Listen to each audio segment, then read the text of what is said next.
Sharqiy Turkistonda jazo muddati to'shqonlar qo'yib berilmagan. Sharqiy Turkistonning Qarmay shahrida oldingi oyda Qozog'istonning yeshil kartasi bor bir qozoq yo'ldosh Xitoy soqchilari tomonidan tutib ketilib, hozirgacha hech qanday izderiki bo'lmagan.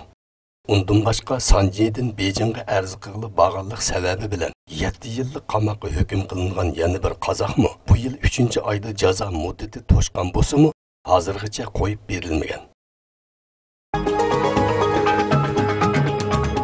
Xitoy tajovuzchilari qiyri yosh demay bostirmoqda.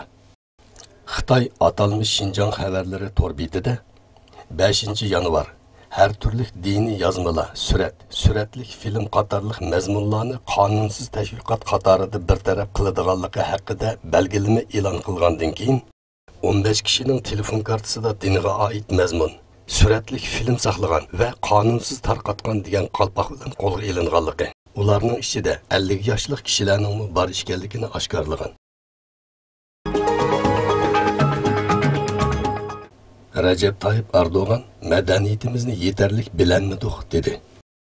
Cumhur Reisi Recep Tayyip Erdoğan yeni Atatürk Medeniyet Merkezi layihasini tonuşturuş yığınında Türk halkı buluş süpütümüz bilen medeniyet sanat baylıkımız nahayeti mol. Şarkı qarısak Kavkaz medeniyeti, O'rta Osiyo medeniyeti ko'zimizga chiliqidi. Bular bizning medeniyetimizdir. Bu yerdagi masala bizning bu medeniyet baylıklarımızını yeterlik darajada bilolmasligimiz dedi.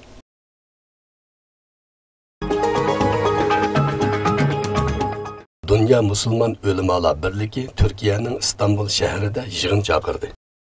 Yig'in islomda birlikka kelgan masalalarda olimlarning tushunchasi temasida chaqirilgan bo'lib, yig'inga 20 dan ortiq davlatdan kelgan ulamolar qatnashdi.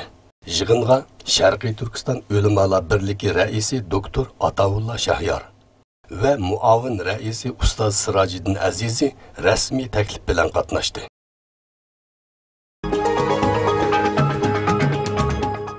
İnsanperverlik Yardım Fondi Cemiyeti Gazze'ye yardım kıldı.